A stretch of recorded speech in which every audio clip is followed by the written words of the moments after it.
Was Garry Nolan threatened? Well, let's talk about that and a whole lot more. So get in here. This is Jack with Cosmic Road. I talk about UFOs and the paranormal. Please hit like and subscribe and let me know what you think in the comments below. Okay, we've heard about Lou Elizondo and many others likely being threatened by the UFO control group. Was Garry Nolan one of those people? Well, let's hear him talk. Recently, another friend of yours, colleague Lou Elizondo, in a statement said he was aware of threats made against himself, his family, and other whistleblowers. I'd love your take on that and how you see that playing out, and do you think this could put a stop to other whistleblowers coming forward? It certainly casts a pall. I mean, I know the specific incident that Lou is discussing, and it was real, and it's real, and it's ongoing. You know, that information might go public. It's not my place to say it, but it's pretty serious.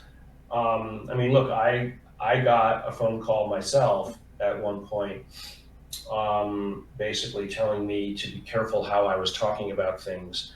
And I won't go into the specifics of what was said and all the rest, but it shook me. It was a call from somebody in the government, or representing what was being said in certain circles. And it was a threat, you know, that was the first time I ever felt, okay, this is getting personal. It wasn't a threat by them. It was telling me that the way I was talking about things, I needed to be careful, because there are others who will. Knowing, again, what Dave and Lou have been going through, you know, it's like what I said at the SALT conference. It's not. Okay, so there you go. Garry Nolan talking about being threatened so badly it shook him, and he was warned by somebody, possibly in the government, that if he didn't watch how he talked about things, that somebody else might take action. And he says that what Lou is going through, or has been going through, is real, and he knows exactly what Lou is talking about, and that this information might come out. Very interesting, and that it's ongoing. So Lou is still possibly under this threat. Very alarming stuff, guys. I mean, this is how the UFO control group keeps silence, right? This is how they suppress stuff, threats and more than threats. And it's very disturbing that this is still ongoing and that it could reach somebody as high a profile as Garry Nolan, but that seems to be the case. Meanwhile, there is some encouraging news. Senator Mike Rounds confirmed this week that negotiations are underway for the UAP Disclosure Act. Senator Rounds, who co-authored the Schumer-Rounds Amendment, has stated multiple times that the UAPDA, the Disclosure Act, will be reintroduced in Congress this year. So very exciting. Also, Matt Gaetz and Ro Khanna seem to be backing this. This is cool. Gaetz said, "I'd like to see the provisions that didn't survive conference," talking about the Schumer-Rounds Amendment, last time, that he would like to see the provisions that didn't survive conference last time survive conference this time. Very interesting. And there's more good news as well. Wyden secures new protections for intelligence community personnel facing political firings and whistleblower retaliation. U.S. Senator Ron Wyden announced that he secured key protections for intelligence community personnel from political firings as part of the Intelligence Authorization Act that passed the Senate Intelligence Committee Wednesday evening. The Wyden provision ensures that personnel who are involuntarily moved from one employment status to another can retain their protections from firing. The provision also assures that if an intelligence community employee is fired without due process, as is currently authorized, the agency must explain its reasons to Congress. This is part of the Senate Intelligence Committee Authorization Act that I talked about before, from Mark Warner, who Danny Sheehan says is an ally of UFO disclosure. And a big part of this seems to be protecting UFO whistleblowers. And remember, they're also going to hopefully actually give some oversight to AARO, right? Isn't that amazing that they could actually give AARO some oversight, investigate AARO to see if they're on the level? I think that's so exciting and encouraging. It's interesting. It's hard to imagine them actually making any headway in investigating the UFO cover-up, but you never know, because AARO, as like a visible part of the UFO cover-up, probably the most visible part, might actually be vulnerable in ways that others aren't. We may never get to the bottom of what's going on at Area 51, not in the next few years anyway, but we might be able to get some insight into what the lovely Dr. Sean Kirkpatrick was up to, right? Well, Merrick von Rennekamp says he's had enough. He says, "I've seen enough. The Senate Intelligence Committee believes that unreported illegal legacy UAP programs exist. Does not trust AARO and the lovely Dr. Sean Kirkpatrick." This is based on Senator Round's indications of a revamped Schumer-Rounds amendment and the review of AARO. If it happens, I mean, as far as I know, this hasn't been signed into law. But yeah, I mean, we could get a review of AARO, which is really interesting. And of course, new whistleblower protections, all part of it, guys. So yeah, there are people in Congress that are continuing to push this forward. Don't give up hope. I mean, we were told that 2024 could be a gangbusters year. It's been a little tepid so far. I mean, there's been some juicy stuff that has come out, and we still have Lou's book to look forward to, and hopefully, once these whistleblower protections are put in place, Stephen Garry says in July, or is it June, that these whistleblowers will have license to come out. So hopefully we'll get public hearings in Congress with David Gruss's whistleblowers. And we've got review of AARO, hopefully exposing the shenanigans that have been taking place there. Anyway, just some exciting stuff, some encouraging stuff. So be optimistic. I am cautiously optimistic. Garry Nolan has also talked about this sort of thing before. He's been talking about Sean Kirkpatrick from Joe Emergia. A quote from Garry Nolan: "I can't read the man's mind," talking about the lovely SK, "but I can read his actions and how he went about things. And all I can say is I didn't see a professional operating at the helm. And certainly the ways that he talked about things don't lead me to believe that he's unbiased. Now I think everybody held their tongue like me until he started casting aspersions left and right at people. So don't cry and whine as he did that people are attacking him when he went out of his way to attack others. If you can't take it, don't dish it out. So I don't feel sorry for what it is that he's brought upon himself." But there you go. Garry Nolan saying that Sean Kirkpatrick is not unbiased. In other words, he's a total stooge of the UFO control group. My words, not Gary's. And of course, here's a reminder that the lovely Sean Kirkpatrick might have been involved in some UFO technology. Check this out. Inventor Sean Kirkpatrick. For what? A holographic recording and nano fabrication via ultrafast holographic 2-photon induced photopolymerization. I said that right. You know I said that right, guys. I totally said that right. And why is this relevant?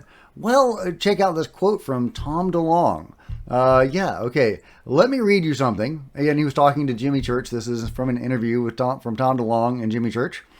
Tom says, "Let me read you something. I just asked one of my advisors how something that doesn't exist in this dimension as we know it can create a craft that looks very physical.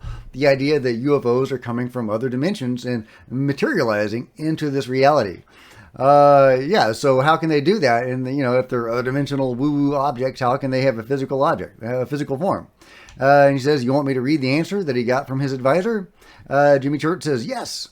Here goes. I'm reading something to you straight from the source. Using nano fabrication, atomic layer by atomic layer, with durable nano texturing and quantum entanglement properties, and of course powered by the polarizable vacuum, same methods that crypto-terrestrials use." So yeah, that could be how they materialize in this reality from a different reality or a different set of planes of reality existence, which is the wording of that nano fabrication, blah blah blah blah blah. So similar to what Sean Kirkpatrick was working on, right? holographic recording, micro, nano fabrication, blah, blah, blah. Anyway, so yeah, very interesting stuff. Possible correlation between what Sean Kirkpatrick was working on with UFOs, if he was, and I think he probably was, and on how the beings themselves operate. Fascinating stuff. In other news, check out this cool, weird thing that John Bell caught, from Real Florida UFO. He gets all these great captures of UFOs, and sometimes he gets weird things like that. What? Okay, let's look at this thing again. What is that? What the hell is that? I mean, really? You have any idea? I mean, it doesn't look like a bug. Doesn't look like a bird. I don't know what that thing is. Is that a bat, maybe? Or, a bat from Venus? I don't know. What is that thing? Because he gets all these orbs, and some of them have structure. You can see, dots on them, visible structures. Some of them make noises, humming noises. One of them hit his truck, his multi-ton truck, so hard it rattled. So these are real physical objects that are not bugs and birds. I don't know about this object. This is new. Very interesting. And look how it moves. He says it looks like a leech a leech swimming through the air. Yeah, very interesting. Kind of swims and ripples through the air. I don't know what that thing is, but if you guys can make sense of that, let me know. Meanwhile, speaking of Florida, check this out, guys. This is wild. Florida's shoreline about 18,000 years ago. Did you know that when the sea was lower, not that long ago, that Florida's imprint was much bigger than it is now. So much bigger. And of course, the whole coast was crazy. And according to Luke Caverns, even today, the amount of unmapped mound sites in Florida is in the hundreds, if not thousands. The amount of sunken archaeological sites over the last 12,000 years must be staggering. Yeah, think about that, guys. If there were, there were certainly Native Americans building mounds. We don't really know a whole lot about that. Giants have been found in mounds. It's a very intriguing culture. Could we have some answers under the waves off the coast of Florida in these sites that, again, were above sea level back in the day, not that long ago? So I would love to see some scuba diver archaeologists or anthropologists or giantologists go down there and see safely, if that can be done, what there might be to discover under the waves, because the Smithsonian and the control group, they have been hiding the giant story. They've been suppressing the giant story, destroying the bodies according to some, and in any case suppressing the story. Very, very. They have a lock on this story, but could they have missed stuff under the waves? Right? Maybe they haven't had time to go down on the bottom of the sea floor and unearth these mound sites. So, hey, a possible avenue for maybe finding some giant bodies, or at least some clue to the mysterious mound builders. Meanwhile, a new alien or non-human body has been discovered, this time in Mexico. Eduardo, I don't know his first name, but there's an hour-long interview you can watch with him. Eduardo claims he found the specimen in Mexico in a cave. We're in the middle of the cave, a wall with an entrance resembling a rat's hole. There it is. He believes tearing down the wall could reveal more evidence, as the creature was found dead in front of it. And that is the creature. What are we looking at there, guys? What are we looking at? It's wild. Here it is in the palm of his hand. You can get more detail on that. Here's some more detail still. Look at that interesting being. And so similar to the Atacama mummy, right? Yeah, here's a side-by-side comparison of the Atacama mummy, which itself is very similar to the Alyoshinka being in Russia. And as soon as I made that Alyoshinka video, people were sending me photos and stories of similar beings found all over the world. There's a good handful of these beings that were sent to me. And it's fascinating that that we could have these little guys as an ongoing presence here on Earth, and they are physical enough to leave their bodies. You know, Tom DeLonge was talking about, you know, craft materializing from other dimensions. You know, it's unclear how many of these beings are native to this dimension or if they're materializing from somewhere else. No clue, but they are physically enough to leave their bodies behind when their spirits depart this plane of existence. And, you know, it's unclear if that's what this is or not. I mean, you know, obviously it needs to be studied. We don't even have carbon dating on it. We don't know how recent it was. The interesting thing about the Atacama mummy and the Aluashinka mummy, or the being, or whatever, yeah, I think we can say it's a mummy. It was mummified. Are that both of those were very recent. You know, the Aluashinka being was alive, supposedly, according to the story, just a few years ago. And the Atacama mummy, I believe, is just a few decades old.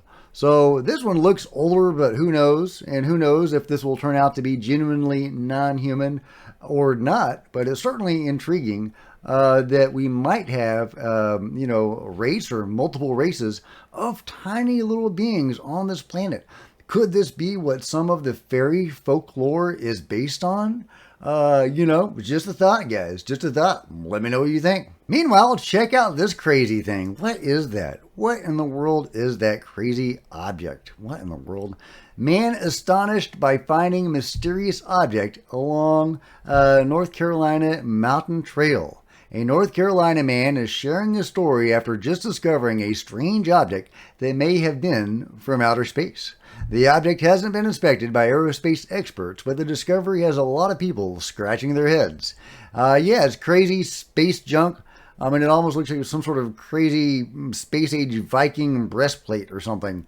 Yeah, it's a burnt carbon fiber dotted the surface of heavy-duty pieces and plates of metal. It was all held together by what looks like thick bolts. You know, it's probably just some mundane, you know, boring space junk, but it certainly is intriguing that you could just be taking a walk and find this crazy-looking object, whatever it is. So let me know what you think this crazy thing is. Last but not least, a lady riding her bear. I mean, why wouldn't she be riding her bear? I mean, that looks like a pretty rideable bear. I mean, as bears go, I think the rideability of that bear is pretty high. It's pretty high, guys. But let me know if you would ride that bear, and let me know what you think about everything else covered today in the comments below. And if you've enjoyed this video, please give me a big thumbs up. I sure would appreciate it. Smash the like button and the bell to be notified of future videos. You don't miss a thing. Join me on social media, Facebook and Twitter, links below. Love to see you guys there. If you wanted to support Cosmic Road in a bigger way, consider grabbing a coffee mug or a t-shirt in the merch store below, or by becoming a channel member, because channel members are rock stars, and I really appreciate you guys' support. Thank you. Meanwhile, there are plenty of other videos on the channel, and I'll see you guys next time. This is Jack with Cosmic Road, signing out.